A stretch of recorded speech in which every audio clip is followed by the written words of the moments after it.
Vamos a entrar ya a la mesa con los queridos Maxi Abogados, Federico Anaya Gallardo y David Peña. David va a entrar por audio. Entiendo que tiene algún problemita o está en tránsito o no sé dónde anda y estará con nosotros como quiera, pero creo que telefónicamente ya nos estarán confirmando. Mi querido Maxi Abogado Federico Anaya, muy buenos días. Buenos días, Ernesto. ¿Cómo han estado? Saludos a todas y a todos. Gracias, mi querido Federico. Pues, Federico, paridad de género, propuesta del Tribunal Electoral y la forma de aplicación por parte de Morena, pues generó una cantidad importantísima de comentarios. La forma precisamente en cómo lo aplicó Morena. Así que, ¿qué decía al respecto? Acabo de entrevistar precisamente al senador Cravioto, que daba su explicación de cómo es que se tomó la decisión. Espero que lo hayas escuchado. ¿Qué decía al respecto, mi querido Federico? Em, Mira, yo me sumaría a lo que dijo el senador Cravioto, porque la idea de hacer una acción afirmativa para las eh, aspirantes que están mejor colocadas, obviamente, si ve todas las personas, no importa el género, la mujer mejor posicionada es Clara Brugada, pues de manera natural, Clara Brugada tendría que ser de las que fueran escogidas de acuerdo con ese principio. Uno. Dos. Eh, si tú te fijas en los resultados de las encuestas, en realidad, una de las más competidas dentro de las encuestas fue la encuesta de la Ciudad de México.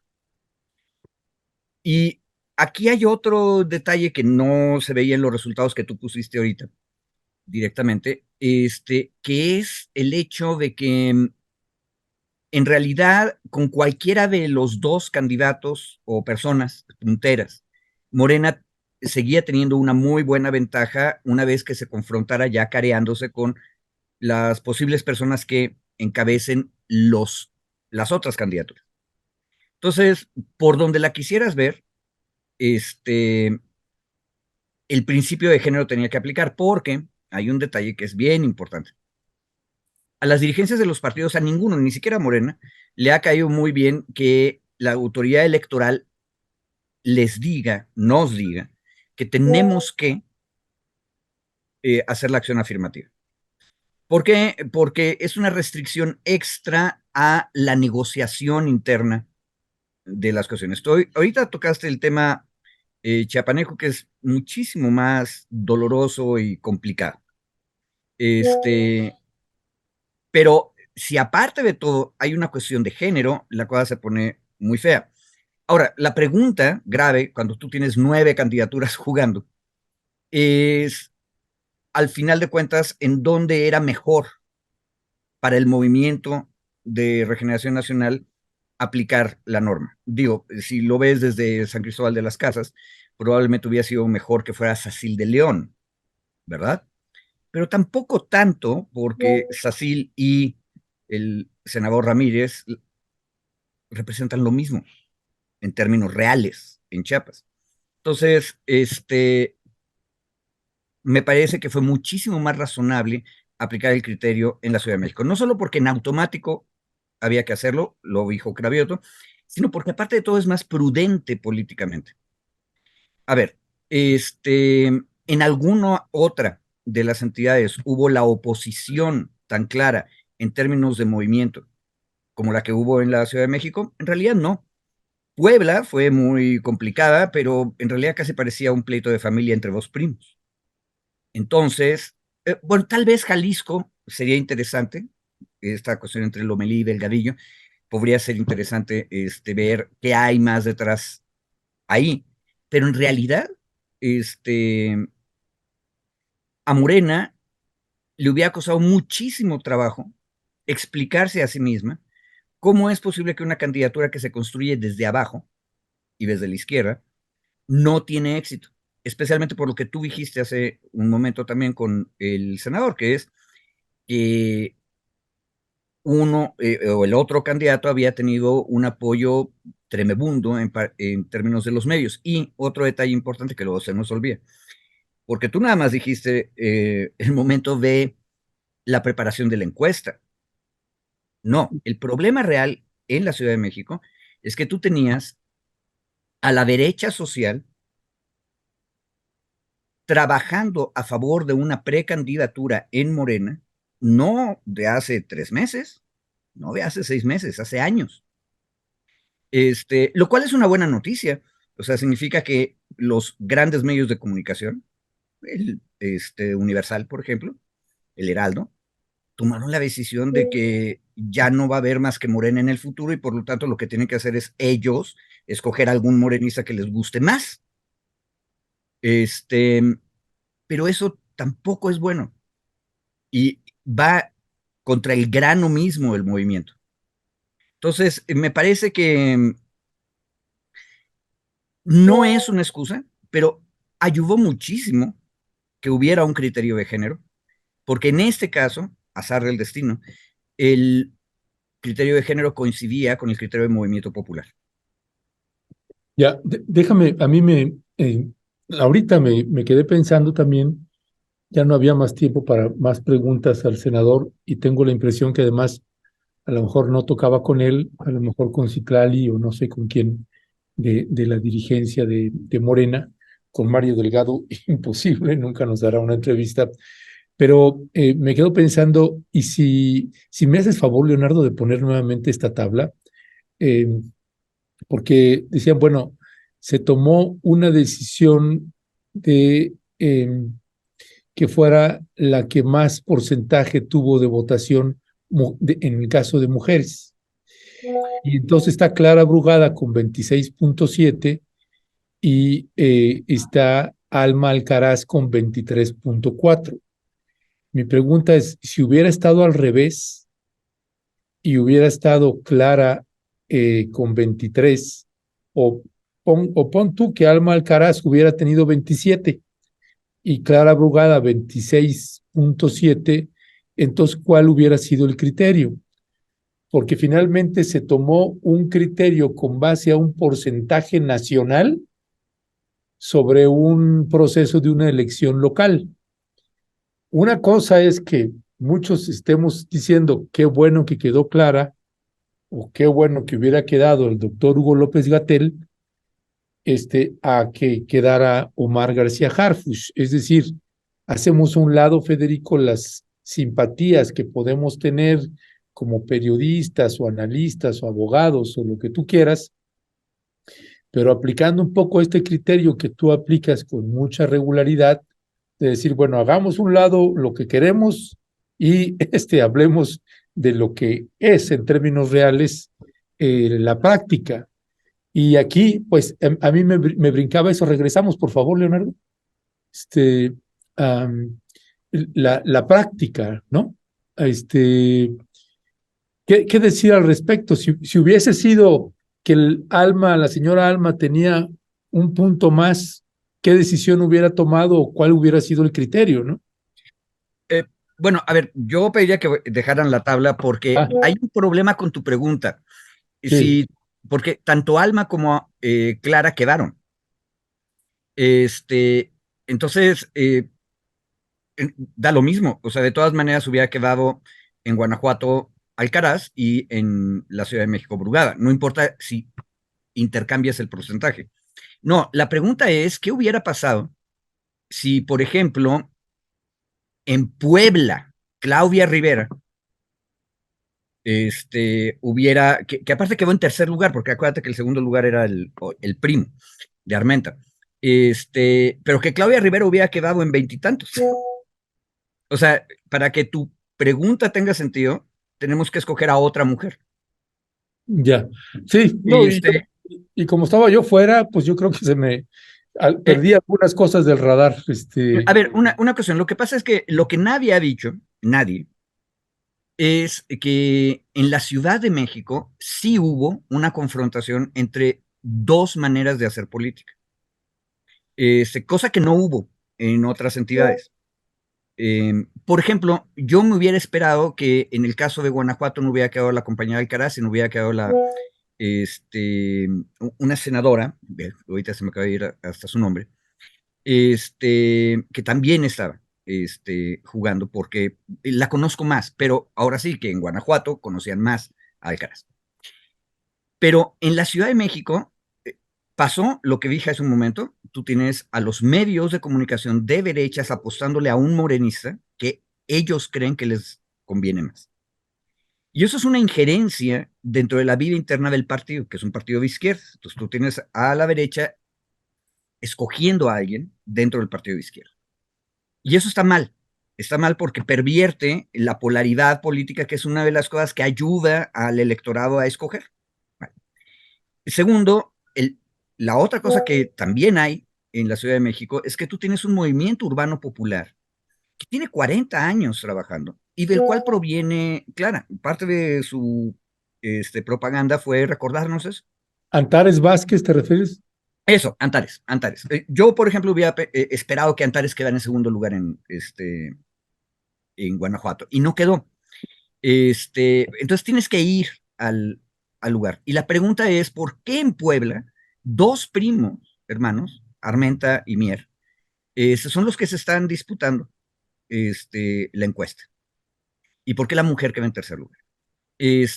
Pero en la Ciudad de México igual tenemos que hacer ese análisis y en el análisis resulta que tú tienes una candidatura que tú dijiste correctamente está inflada, con una gran propaganda que no necesariamente proviene de adentro del partido, ni de simpatizantes del partido, y un movimiento urbano popular fuerte. Ahora, la campaña del doctor Hugo López Gatell también se quejó de que había una campaña orgánica, fuerte, sistemática, y que también gastó dinero del lado de Clara Burgada.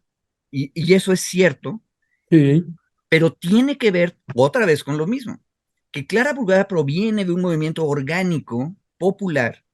Alguna vez un amigo economista me decía que la mejor organización, la que siempre tiene más dinero, es la que es más popular, porque si tienes 2 millones de pobres, pero cada millón de pobres, cada uno pone un peso, vas a tener 2 millones de pesos. Ahora, la bronca es organizarte para la colecta y juntarla y luego usar bien el dinero.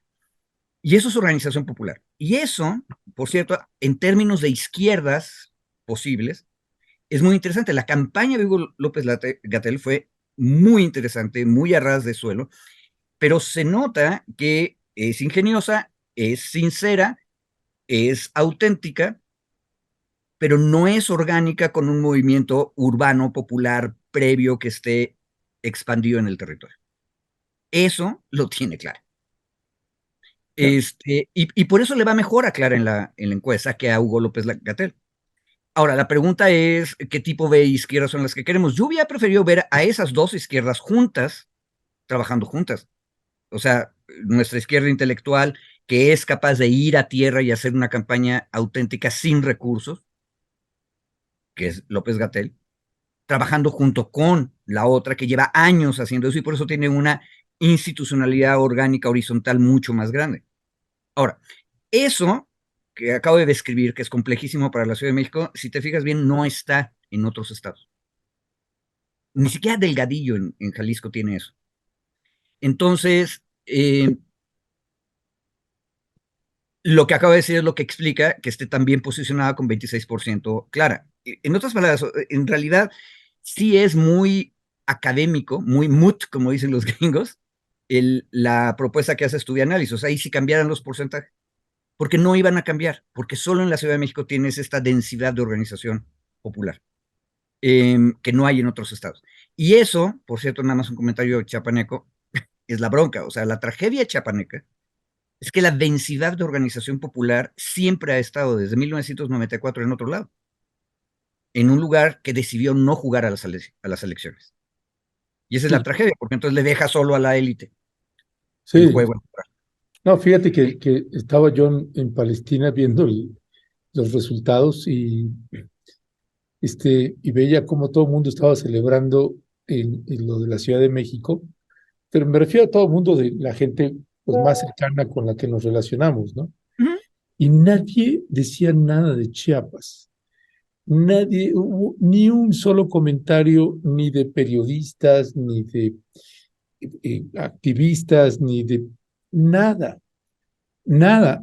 Hasta la fecha no hay ningún escándalo de algo que me parece verdaderamente terrorífico. El escenario, el futuro que tiene Chiapas verdaderamente es, Esto es terrible, es es terrible, pero el único problema es que también hay una explicación muy razonable de por qué no comentamos el asunto.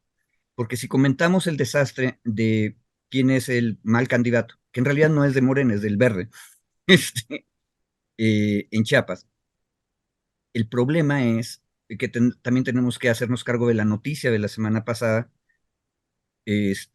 donde el EZ nos reporta que está, eh, no quiero usar una mala palabra, pero que suspende el proceso de municipios autónomos y juntas de buen gobierno.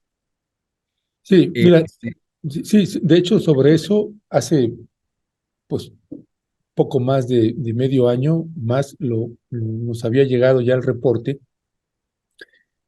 Platicamos con algunas gentes allá de Chiapas que tú y yo conocemos. No lo creían, me decían que era una información que estaba equivocada, que eso no tenía ningún sentido.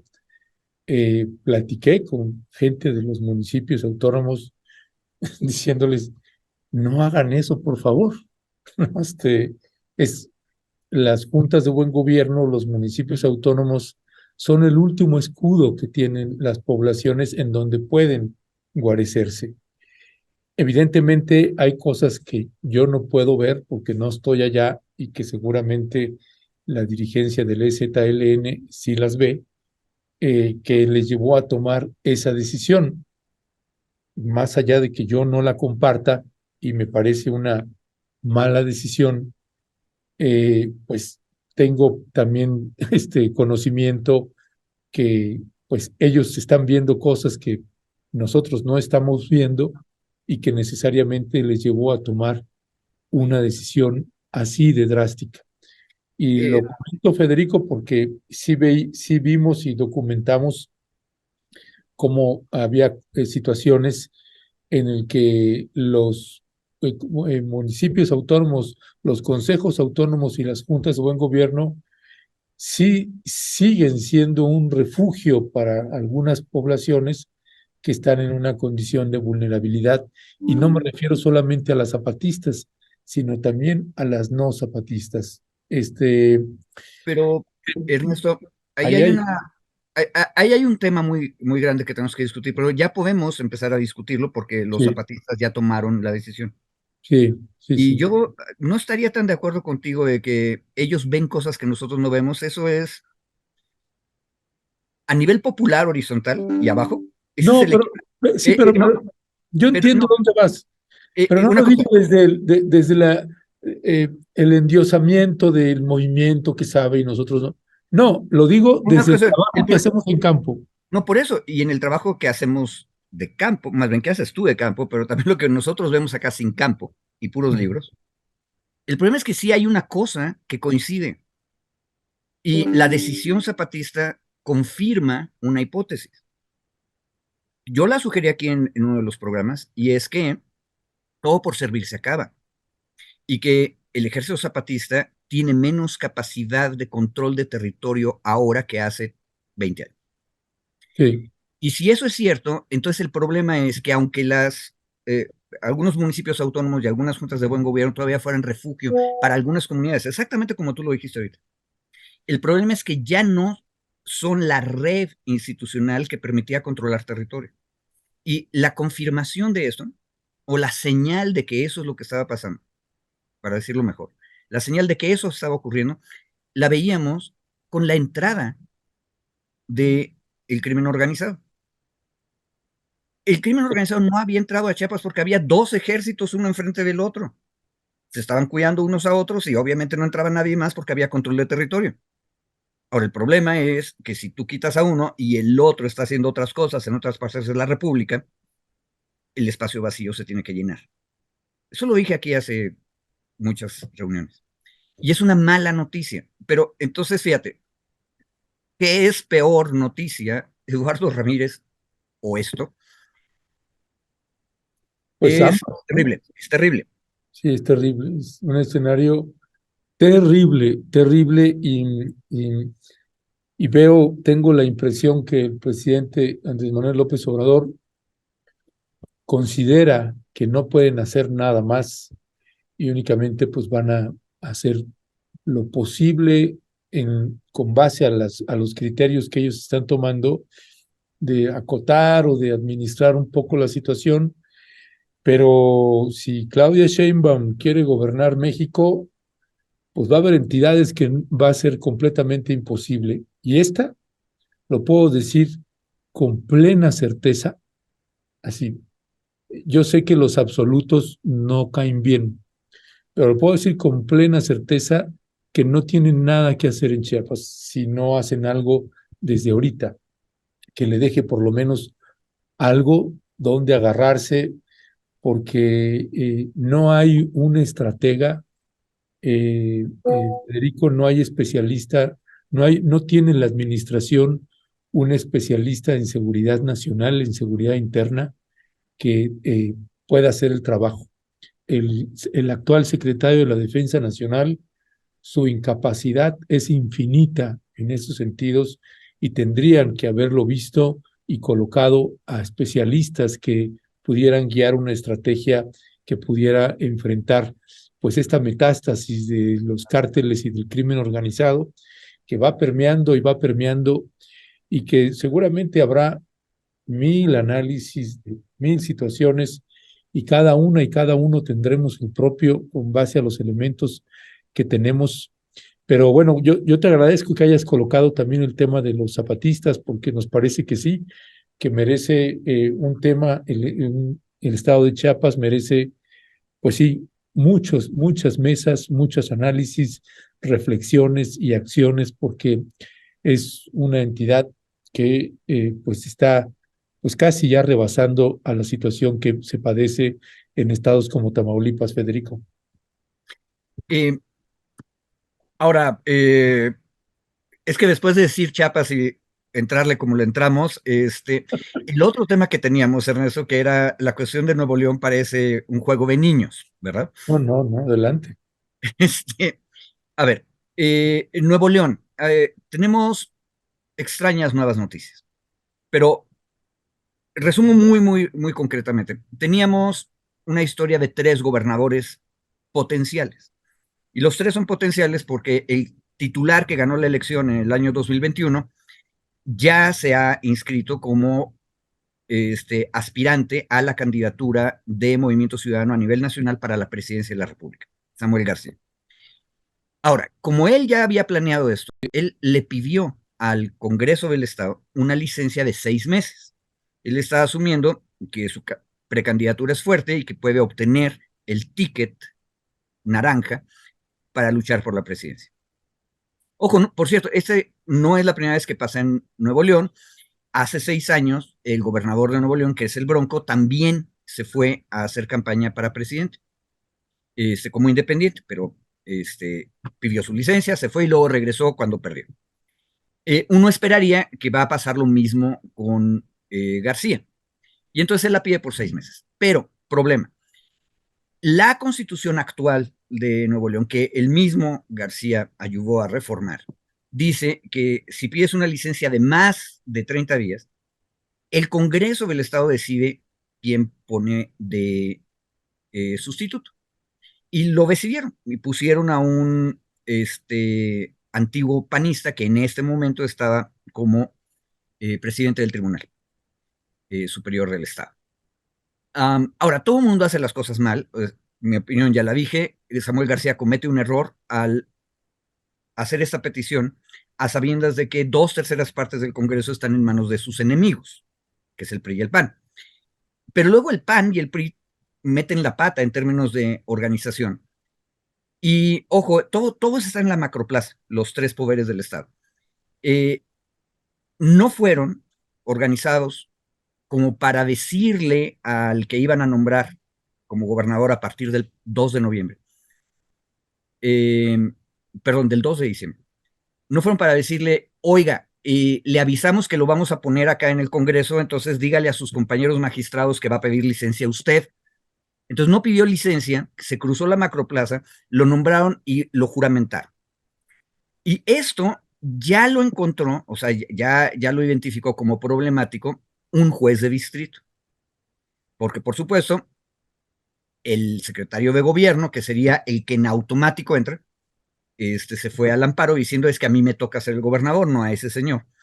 Y el juez de distrito dijo, pues sí, te concedo la suspensión para entrar porque efectivamente el señor no había renunciado o pedido licencia en el tribunal antes de que lo nombre. Ahora, ¿cómo se arregla eso? Que el Congreso otra vez vuelva a hacer la votación y otra vez la vuelven a ganar y vuelven a poner al mismo señor. Eso no es problema. Pero la cosa se complicó más porque en la última semana el compañero joven gobernador avisó que capaz de que se va antes. O sea, él pidió una licencia de 6 meses que empieza el 2 de diciembre. Ahorita ya estamos en noviembre, ¿verdad? Pero parece que se va a ir el 16 de noviembre. Entonces, alguien preguntó en una conferencia de prensa al secretario de gobierno, oiga, pero entonces ¿van a pedir otra licencia de 15 días antes? Y el secretario de gobierno dijo, lo estamos analizando. En realidad no tienen que analizar nada. Vamos a suponer que pasara cualquier cosa inesperada pero legítima. Ya no hay COVID, pero vamos a suponer que le diera a COVID al señor gobernador y entonces tiene que separarse y no puede atender ningún asunto durante 10 días. No tiene en esa circunstancia que ir con el Congreso a decirle. En automático entra el secretario de gobierno. ¿Sí? Eso también lo dice la Constitución de Nuevo León. Bueno, por eso, cuando le preguntan al secretario de gobierno, entonces van a pedir otra licencia, el otro dice, lo estamos analizando, porque podrían pedir otra licencia, pero también podrían, como son nada más 15 días, pues el compañero se va a hacer su campaña o a las primeras 15 días del proceso de MC nacional, ese ya no está en Monterrey y el que atiende la gobernatura es el secretario de gobierno, en automático. Y el secretario de gobierno es el que se sigue peleando con el Congreso a partir del 2 de diciembre, que es cuando empieza la licencia ya aprobada. Pero ojo, eso significa que el 2 de diciembre vamos a tener el problema de que el Congreso dice que ya puso a un señor, que es el ex presidente del tribunal, y el secretario de gobierno dice, pues yo estoy dentro de los 30 días, el señor se fue el 16 de noviembre, que es lo que amenazó, y los primeros 15 días de diciembre es mi licencia y tú realmente no tendrías que ser. Resumen, otra vez, las élites de Monterrey no parecen ser muy responsables. Actúan los dos lados, cometiendo errores y arriesgando la estabilidad institucional.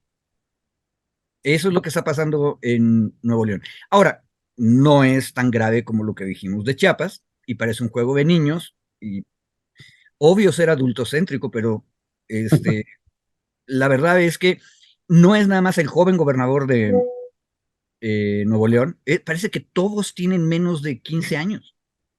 A ver, mira, Federico, vamos a ver qué fue lo que dijo precisamente pues el gobernador Samuel García y regresamos aquí a comentar sus palabras. Y les quiero decir que ya estamos acostumbrados al no se puede, al están muy jóvenes, están muy verdes, no tienen estructura. Eso, amigos de los medios, lo escuché hace 7 años de diputado. Empezamos en cuarto lugar y con una campaña, con unas ganas y ánimo de cambiar el municipio de San Pedro Garza García, quitamos al PRI, al PAN y a los independientes. Luego pedimos de nuevo la confianza para el Senado de la República. Nos decían lo mismo. Vas en cuarto lugar, Samuel, tienes 8 puntos. ¿Cómo vas a remontar y sacar a quien va en primero con 42? De nuevo una campaña, un gran equipo. se suman mis compadres Colosio y Basabe y salimos a demostrar que había sangre nueva, sangre joven, y ganamos el Senado de la República. Y ya para los escépticos decían, bueno, es chiripa, es suerte, trae suerte el vato este. Pero viene la gobernatura, no tienen lana, no tienen estructura, un partido nuevo, joven, y de nuevo, desde abajo, en cuarto lugar, pero firmes y con la convicción de que Nuevo León nos iba a dar de nuevo la confianza.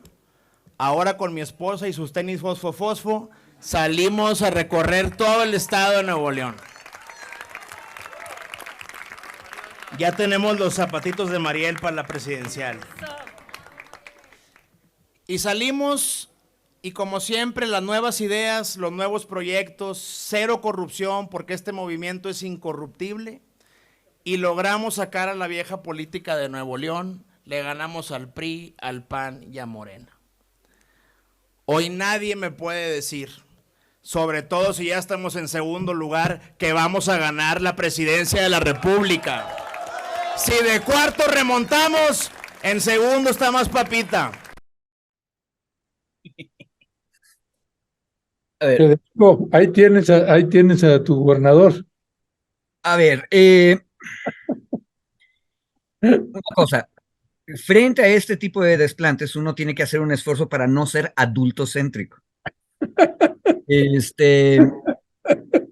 Pero a ver, primero reconozcamos las cosas que son reales. Efectivamente, de todo lo que él nos explicó, de todas las contiendas electorales que ha ganado, todas, excepto la gobernatura, su retrato es correcto. O sea, sin estructura, con juventud e inteligencia, ganan.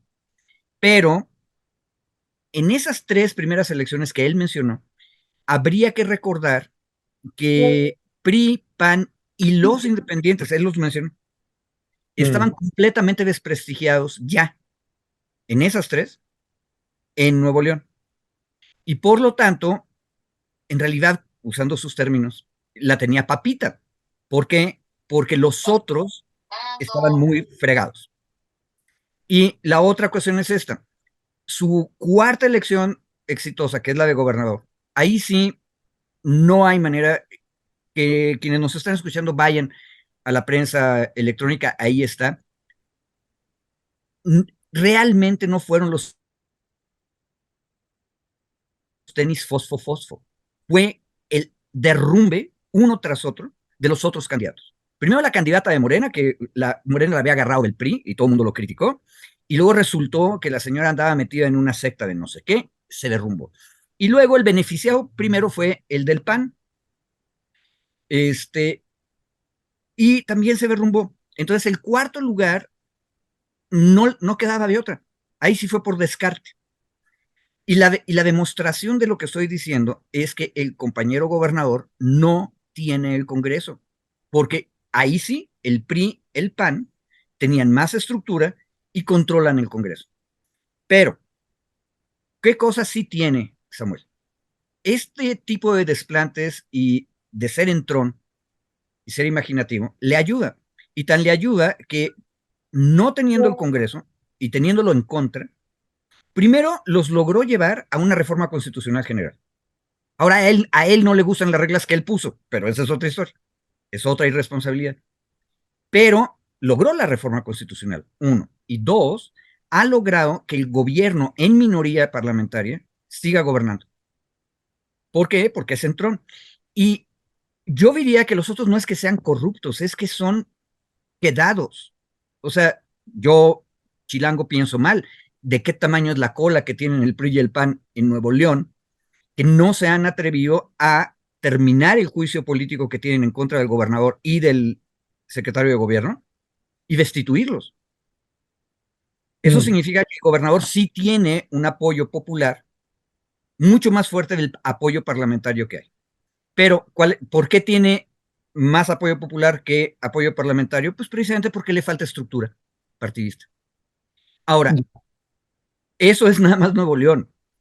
Honestamente, pero en eso es mucho mejor Pedro Mellado del equipo de los periodistas. Él lo tiene mucho más claro. MC probablemente no va a alcanzar a nivel nacional a llevar a este candidato a segundo lugar. Y habría que ver si realmente está en segundo lugar. Eso sí me pareció que es una exageración lo que está diciendo. MC está en un lejano tercero, todavía, pero habrá que ver. Ya, pues gracias, mi querido Federico. Pues ya apareció, pensamos que ya no iba a entrar y nos iba a Exacto. dejar colgados, pero ya apareció el otro maxi abogado, David Peña. David, buenos días. Hola, buenos días, ¿cómo están? Una disculpa, es que sigo acá en movimiento en el norte y ya saben que es medio complicado luego conectarme y en internet y bueno, ando moviéndome todavía, pero bueno, quise pasar a saludarlos, aunque sea. Hombre, pues gracias, hombre, de verdad. Pues gracias por saludarnos, pues que tengas buen día y cuídate Bien- por allá. Bienvenido Ernesto, qué bueno que regresaste con bien, con salud, hermano, muchas gracias, me da gusto verte y bueno, nos vemos pronto, hasta luego. Gracias, David. David, pues bueno, tenemos estos dos temas, lo de la paridad de género, que ya lo abordó ahorita Federico. No sé si quisieras también abordar algo más y ya entramos también al tema de lo de Samuel García. Así que si quieres, agárrate de corrido los puntos que querías abordar sobre ambos temas. Sí, mira, yo creo que, pues digo, aprovechando el tiempo que tengo ahorita de conexión, porque se me va a mover, ¿no? Pues no, Este, no te me muevas, eh, no te me muevas ahorita. Mira, yo creo que justo el tema, yo colocaba el tema de paridad como algo de discusión, de análisis, porque me parece que ha habido una interpretación eh, equivocada, digamos, por así decirlo, en varios articulistas, varios analistas, particularmente centrado en el tema de Clara Brugada en la Ciudad de México, que es, digamos, bueno, y la de Jalisco también, las dos candidaturas que han tenido como mayor reclamo, mayor descontento. Digamos, las dos elecciones para coordinar los trabajos de la cuarta transformación de cada estado, ¿no? Que se preconfiguran como precandidaturas a la gobernatura, en la jefe de gobierno en el caso de Clara. Y yo creo que el tema de la paridad me parece que es muy importante meternos no solo a la discusión de los efectos que tiene en lo político, que es donde se ha quedado, me parece, la discusión en lo superficial, en lo político, es decir, en lo político de los partidos políticos, sino meternos más bien al análisis de la necesidad de la instrumentación de este tipo de medidas, de la necesidad de tener este tipo de acciones afirmativas en lo legislativo, la necesidad de instrumentarlo vía constitucional, porque es un mandato constitucional, digamos, no es que esté solo en alguna disposición o que algún partido lo tenga, ¿no? Sino que tenga mucho más análisis desde lo constitucional, ¿no? Desde lo constitucional y poner ahí un análisis de cómo es importante no solo instrumentar la paridad en todo que está en la reforma constitucional, sino que eso se traduzca realmente también en modificar los acuerdos políticos, que la práctica de los partidos políticos se tiene que ver impactada por este tipo de resoluciones y por esta paridad constitucional. Y yo creo que eso es importante, no solo decir, es que modificó, fue un acuerdo político para que subiera, para que bajara, es parte de las obligaciones constitucionales que se tengan que generar este tipo de acuerdos políticos. Es decir, se tiene que materializar la paridad y no sirve de nada la paridad en el texto constitucional si no te materializa. Y eso obliga a los partidos políticos a cambiar las listas, a cambiar las candidaturas, a cambiar las propuestas, sí, pero forma parte del cambio que se está buscando y forma parte de la obligatoriedad que se tiene para materializar la paridad. Y creo que ese tema, insisto, se ha colocado solo superficialmente como Clara se vio beneficiada de la paridad. No, a ver, es un tema de lucha, de muchas décadas de trabajo, de una reforma constitucional y obliga a los partidos políticos a hacer este tipo de acuerdos y ese tipo de transformaciones. Yo creo que es importante meternos también a este análisis o comentar este análisis más allá, insisto, del acuerdo. Y si hubo un acuerdo político, no negamos que hubo un acuerdo político. Por supuesto que hubo un acuerdo político, pero ese acuerdo político estaba en buena medida generado, presionado por la necesidad de cumplir con el acuerdo del Tribunal Electoral, que a su vez es cumplimiento de un mandato constitucional de la paridad. Entonces, yo creo que el tema de la discusión me gustaría igual en algún momento poder hacer el análisis más de fondo, porque esto se va a reflejar también en la Ciudad de México, en las alcaldías de la Ciudad de México, y se va a reflejar en todas las diputaciones de todo el país. Entonces, creo que este primer acuerdo, este primer ejemplo de paridad, no solo se va a quedar aquí, en lo que ya vimos en estas precandidaturas a la coordinación, sino que se va a replicar en las legislaturas, se va a replicar en las alcaldías, y me parece que tendríamos que tener mayor claridad en cuanto a los efectos, las obligaciones constitucionales, y que no solo veamos esto como, ahora la paridad de género benefició a tal o benefició a tal, ¿no? En el caso de la Ciudad de México, creo que había sido evidente desde este espacio, desde muchos otros, en la oposición a que fuera Harfuch. En este caso no solo hay coincidencia, qué bueno que se cumplió con la paridad, qué bueno que eso justificó un acuerdo para evitar que llegara Harfuch. A mí, desde mi particular punto de vista, lo hemos externado también, pero al final, insisto, creo que el análisis nos puede dar mucho más para hacer una de cómo va a estar traduciéndose esto en los próximos semanas, prácticamente en todos los acuerdos. Ya el Instituto Electoral de la Ciudad de México ya emitió su acuerdo la semana pasada, y el acuerdo era justo que 8 precandidaturas de las alcaldías, de las 16, tenían que ser designadas para mujer bajo el criterio igual de competitividad. Entonces, creo que viene esta instrumentación de la paridad en todo, ya en todas las candidaturas, y me parece interesante, insisto, más allá de hacer el análisis solo en lo político, es en la actuación de los partidos políticos, meternos esta obligación constitucional de la traducción o el aterrizaje de la paridad en todo, ¿no? Creo que es importante generar, a partir de esto, a partir de este primer ejemplo, ir viendo cómo van a estar instrumentándose en las siguientes semanas. Gracias. Magistrado Federico, ¿tiene algo que decir al respecto de los señalamientos de David? Una cuestión, David subrayó una cosa bien importante y esa hay que recordarla. No es una caridad, por cierto, que hay por ahí un tuitero, creo que es Magluf, el horripilante comentarista de Es la hora de opinar, que Magluf llamó a el principio de paridad de género como caridad de género. Y es ridículo, es la cosa más machista que Wow, últimamente. qué comentarios. Y no, no, no, para nada. Ojo, si fuéramos realmente justos en términos de justicia dura, tomando en consideración que por decenas, centenas de años, solamente los varones han gobernado, y para quedarnos nada más en democracia, la verdad, ceviche, es que deberíamos tener una regla ya no de paridad de género, sino de que en los siguientes 50 años les toca nomás a mujeres. Eso es lo que tendría que ser, para que fuera realmente justo y duro. Pero lo que nos están pidiendo es una acción afirmativa y, ojo, nos están dando oportunidad de discutirlo. Entonces, importa mucho dos ideas que dijo David: mandato constitucional, y dos, que en realidad es una cuestión en la realidad. Las mujeres no han tenido oportunidad siquiera de competir democráticamente. Por lo tanto, lo que tienes que hacer es compensar esa mala realidad con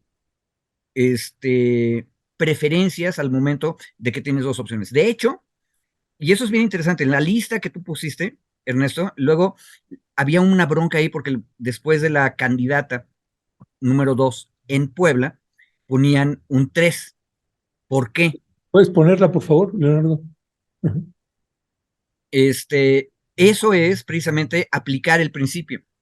En Puebla tenemos, es el cuarto renglón, Alejandro Armenta con 22.3% en la encuesta, y luego Claudia Herrera, y luego ponen entre paréntesis tercero con 11.9. ¿Qué es lo que nos están diciendo aquí? Nos están diciendo que el partido tomó la decisión de que sus dos punteros tenían que ser una mujer y un hombre. En Veracruz, la mujer quedó en primer lugar y el hombre quedó en segundo. Pero en Puebla resulta que eran dos varones, 1 y 2. Por lo tanto, para hacer la acción afirmativa, Morena pone una mujer, aunque sea el tercer lugar. Ahora, ¿cuál es el problema? Que la diferencia es muy grande. Y entonces la pregunta es, si pones a Claudia Rivera, ¿ella es competitiva? ¿Realmente hay una posibilidad fuerte de que ella, mujer, gane? Pues probablemente no. En cambio, Clara Brugada sí tiene posibilidades, e incluso Alma Alcaraz en Guanajuato, que tiene 23.4 contra 24.4 de Ricardo Schiffel, tienen más posibilidades de ganar. Entonces, ¿a quién tienes que escoger? No tienes que escoger a una mujer porque es mujer. Ese es el tonto de Magluf diciendo que es caridad. No, es una mujer que tiene capacidad y posibilidades reales de ganar, porque lo que estamos apostando como sociedad es que haya una gobernadora. Entonces, ¿quién tiene más posibilidades de ser gobernadora? Clara Brugada, Alma Alcaraz o Claudia Rivera. Clara Brugada y Alma Alcaraz. Mm. Gracias, Federico. David, también está Federico hablando del caso del gobernador Samuel García. Pasamos también una conferencia de prensa donde habló de los zapatos fosfo, que por cierto, yo no tengo idea de qué demonios sea eso, así que ahí les pido si me pueden ilustrar un poquito al respecto. Pero bueno, siguen ahí los dimes y diretes sobre Samuel García, sus conflictos ahí con el Congreso y que si deja o no el Congreso, el permiso de los 6 meses, etcétera, algo que ya desarrolló ahorita a profundidad. Federico, ¿tú tienes algo más que añadir al respecto? No, yo creo que brevemente me parece, solo sumaría al análisis que ya hizo Federico y a lo que hemos venido haciendo estos días, el, el, el hoy papel ya del precandidato Samuel García, gobernador con licencia, pero gobernador siendo gobernador todavía porque la licencia entra hasta efectos posteriores, es una cosa bastante complicada. Solo me parece importante en algún momento poder analizar que él dice, él afirma que ha ganado el que quede el secretario de gobierno como sustituto, ¿no? Cuando lo que tiene en realidad es una suspensión de un amparo para evitar que el Congreso avance en el otro nombramiento, pero me parece que ahí es muy importante. Todavía estamos en vilo, literalmente, si él va a dejar o no de aquí al 1 de diciembre la gubernatura, que faltan 15 días o 18 días, justo porque la suspensión que tienen no es es para que las cosas se queden como están, y las cosas como están son que hay dos gobernadores, uno que ya tomó protesta, que es el del Tribunal Superior, y el que fue nombrado por el gobernador, que es el secretario de gobierno. Entonces, me parece que ahí hay un tema de discusión jurídica, en los próximos 18 días se tiene que resolver. Literalmente, el amparo tiene que ser muy rápido porque no podría tener efectos posteriores porque ya se perdería el sentido. Y creo que la decisión de Samuel de si realmente deja o no deja o no el gobierno, más allá de que ya se preinscribió, tiene que ver con ese tema. Si no hay certeza de que él mantenga el control del gobierno, honestamente yo creo que no se va a ir. Me parecería muy arriesgado y muy menso, tonto de su parte, que deje el gobierno que tanto le ha costado, que tanto le costó a AMC ganar, por esta decisión de irse a aventurarse a lo federal, ¿no?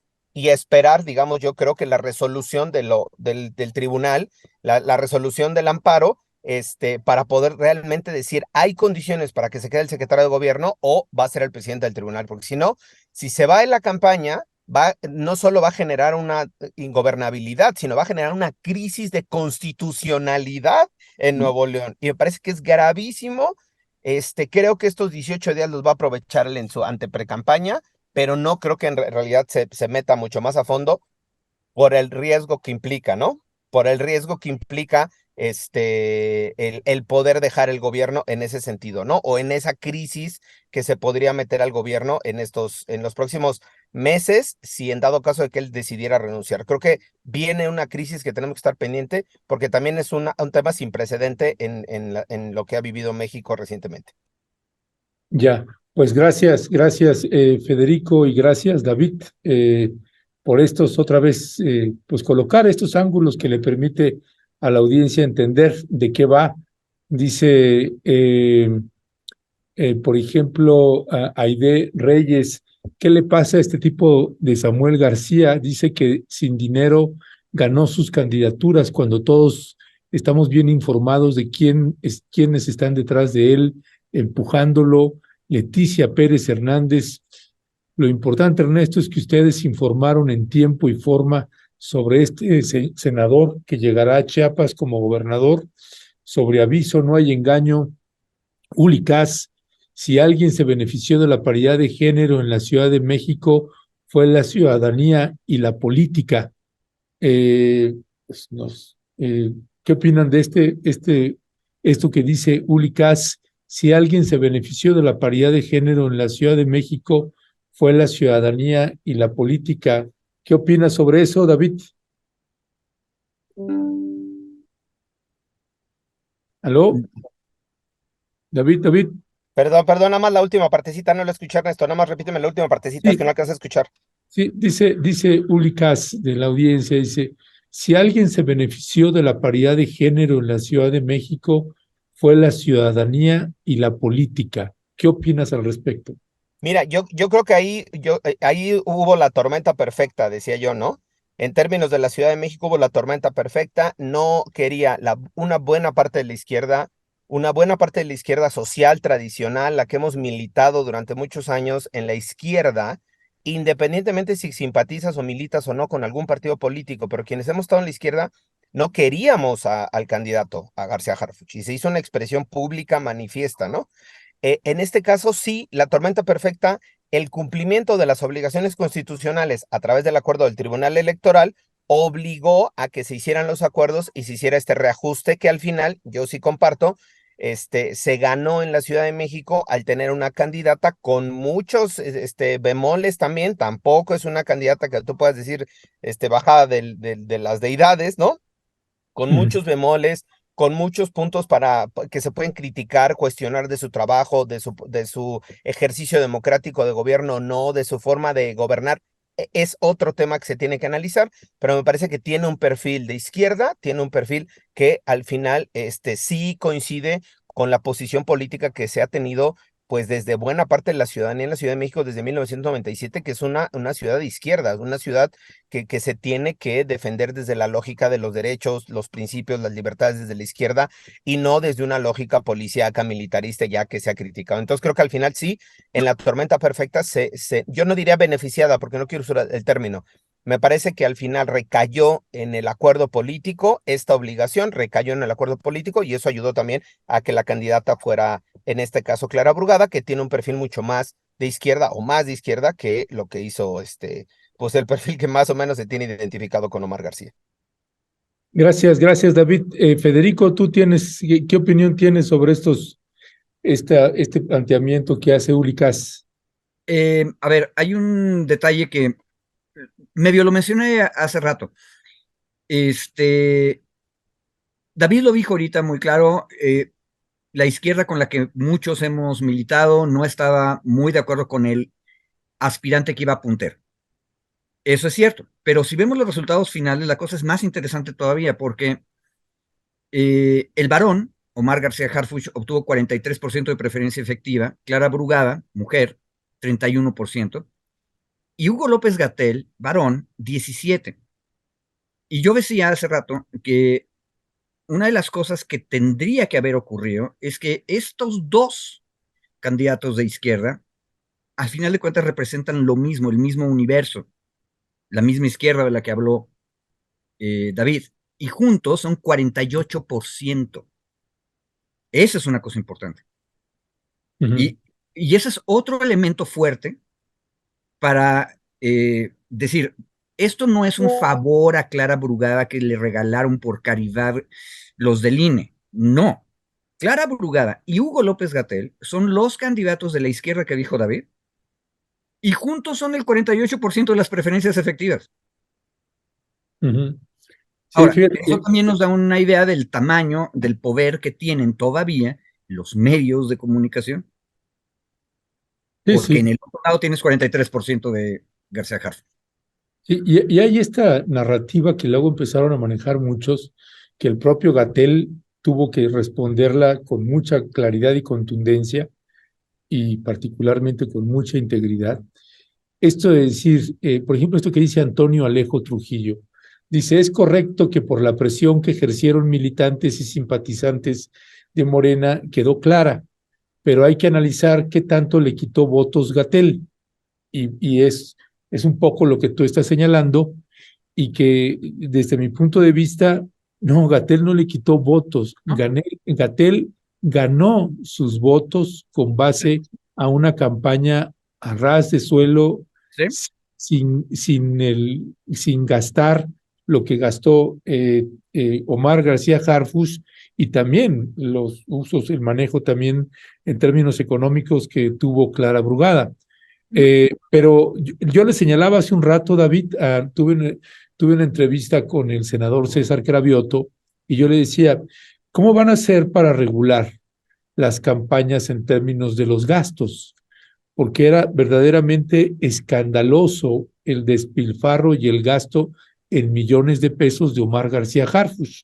Le decía, me recordó incluso la campaña de Enrique Peña Nieto en el 2012, que era un escándalo tremendo el uso de recursos que tuvo la candidatura de Enrique Peña Nieto, lo mismo que la de Omar García Harfuch. Y decía, pues cómo no iba a tener una diferencia de ese tamaño con ese gasto, además del el uso clientelar y los líderes sindicales, que si del metro y no sé qué, unas mafias tremendas que estaban apoyando también ahí a Omar García Harfuch, además de todos los medios corporativos.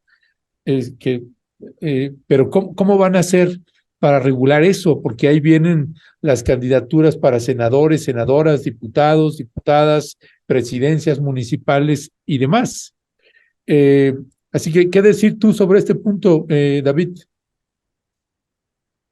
No, bueno, mira, me parece, y lo hemos platicado también, que hay un gran tema de discusión ahí, hay una subregulación, o más bien un vacío de regulación sobre muchos de esos aspectos, el tema económico, el tema de la participación incluso de los medios.